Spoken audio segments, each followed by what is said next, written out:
Hello everyone, আমি কামরুদ্দিন বিভা from webacademybd.com। আমরা এই টিউটোরিয়ালে একটা ব্যাকা ইমেজকে সোজা করব এবং এই ইমেজের আশেপাশে কিছু মিসিং ডিটেলসে ফিল করে দেখাবো। ওকে, ইমেজটাতে চলে যাচ্ছে। আমি আবার ক্রপ টুল নিচ্ছি বা শর্ট কি সি এর মাধ্যমে আপনি নিতে পারেন। নেওয়ার পরে আপনি আপনার ক্রপ টুলের এর আগেবার যখন আপনি এখান থেকে use front image aspect ratio দিয়ে চেঞ্জ করেছিলেন, আপনার এখান থেকে আপনি আনকনস্ট্রেইনড এটা দিয়ে নেন। এটা দিয়ে নিলে ভালো হবে। অ্যান্ড আমি যখন এই পিকচারটাকে এখন চিন্তা করতেছি, এই পিকচারটাকে জাস্ট এভাবে সোজা করব। আপনারা দেখতে পাচ্ছেন আমি রুল অফ থার্ডস দিয়ে নিচ্ছি। আপনারা দেখতে পাচ্ছেন এই যে গ্রাসটা এটা একটু বেঁকা আছে, এটাকে আমি কিভাবে সোজা করব। এটাকে সোজা করতে হলে স্ট্রেট অ্যান্ড এটাতে ধরবেন, ধরে জাস্ট এখান থেকে এভাবে নিয়ে ছেড়ে দিয়ে জাস্ট ছেড়ে দিলেই হচ্ছে পিকচারটা সোজা হয়ে যাচ্ছে। কিন্তু সমস্যা হচ্ছে পিকচারটা যখন আমরা সোজা করতেছি তখন আপনি খেয়াল করেন এই পিকচারটা আশেপাশে মডেলের পাও কেটে গেছে, আশেপাশে একটু জাস্ট ক্রপ হয়ে গেছে। সো এটাকে আমরা ক্রপের মাধ্যমে সোজা করব না, এটাকে আবার হিস্ট্রিতে প্রথম দিকে যাচ্ছি, এটাকে আমরা রুলারের মাধ্যমে সোজা করব। এটা কিভাবে করবেন? আপনার ক্রপ টুলের নিচে দেখতে পাচ্ছেন এই টুলটা আইড্রপার টুলের এখানে আয়ের মাধ্যমে আপনি নিতে পারেন। ঠিক আইড্রপার টুল এখানে ক্লিক করে হোল্ড করে ধরে রাখেন, অপশনটি আসবে, আসার পরে রুলার টুলটা নেন। ওকে, রুলার টুলটা নিলাম। রুলার টুলটা নেওয়ার পরে এটাকে ক্লিক করে জাস্ট এভাবে ড্রাগ করেন। ড্রাগ করে আপনি দেখতে পাচ্ছেন রুলার টুলটা এসেছে। এভাবে নিয়ে দেন স্ট্রেটন লেয়ার দেন। দেখতে পাচ্ছেন স্ট্রেট হয়ে গেছে। কিন্তু সমস্যা হচ্ছে ক্রপ টুলে আমাদের ক্রপ হয়ে গেছিলো, রুলার টুলে আমাদের ক্রপ হবে না। রুলার টুলে জাস্ট পিকচারটাকে সোজা করা হয়েছে।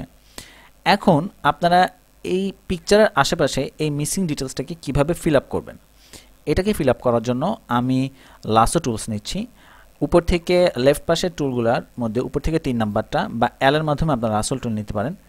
আমরা পলিগনাল লাসো টুলটা এটাতে নিব যা সুবিধার জন্য। পলিগনাল লাসো টুলটা নিলাম। আমি একটু জুম করতেছি। এখানে জাস্ট ক্লিক করব একটা, দেন এভাবে যাব, আমরা উপরে যাব। ফটোশপ অটোমেটিকলি এভাবে স্ক্রোল হবে।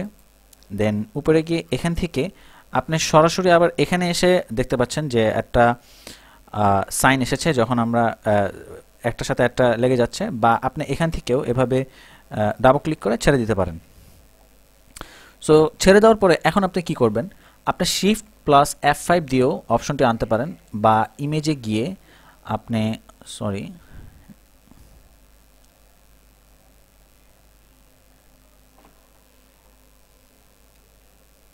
ইমেজ এডিটে গিয়ে আপনি ফিল দিতে পারেন, যেটা হচ্ছে শিফট প্লাস F5।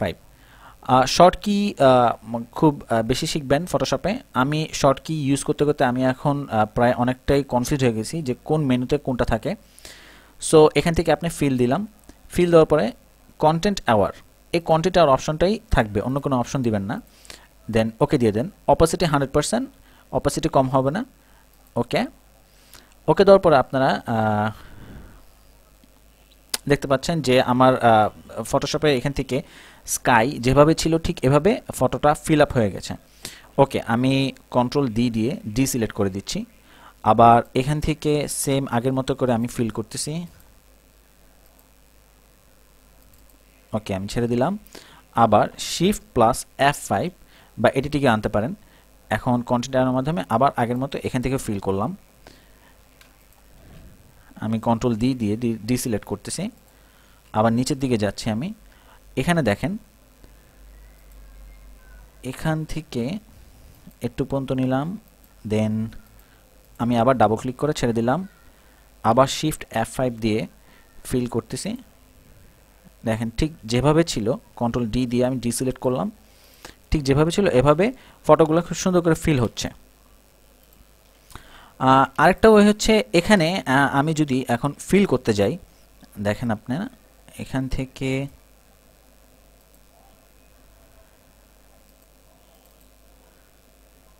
আমি শিফট F5 দিয়ে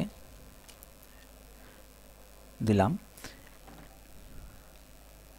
এখন দেখতে পাচ্ছেন এখানে যে আমার পা ছিল, পাটা টান দিয়ে নিয়ে গেছে, কারণ ফটোশপ একই জিনিসটাকে ধরতে পারে, কিন্তু এখানে মডেলের পার সে ইয়াটাকে ধরতে পারে নাই, সেজন্য এটা নষ্ট হয়ে গেছে। এরপর আবার এখানে বাড়িয়েছে। এগুলোর ডিজাইনটা পুরোপুরি মানে জাস্ট টান দিয়ে নেওয়া হয়েছে, যখন এর পুরোপুরি ডিজাইনটা নষ্ট হয়ে গেছে। সো এটার জন্য আপনি কি করবেন? কন্ট্রোল জেড দিয়ে আবার আগের মতো যাচ্ছি, কন্ট্রোল ডি দিয়ে ডিসিলেক্ট করতেছি।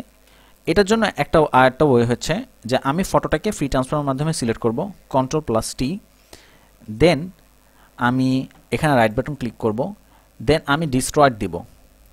ডিস্ট্রয়েড দেওয়ার পরে আপনি এখানে দেখতে পারবেন হাত রাখলে এরকম একটা সাইন আসতেছে।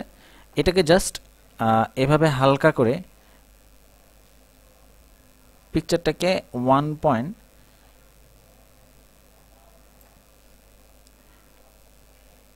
ডিগ্রিতে আমি ছেড়ে দিলাম।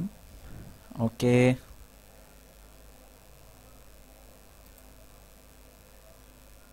ওকে, এখন দেখতে পাচ্ছেন পিকচারটা ঠিক সুন্দর রেশিও অনুযায়ী চলে এসেছে, আবার এটা বেশিও আসে নাই। আবার এটাকে আপনি এভাবেও আরেকটু ছোট করি আমরা,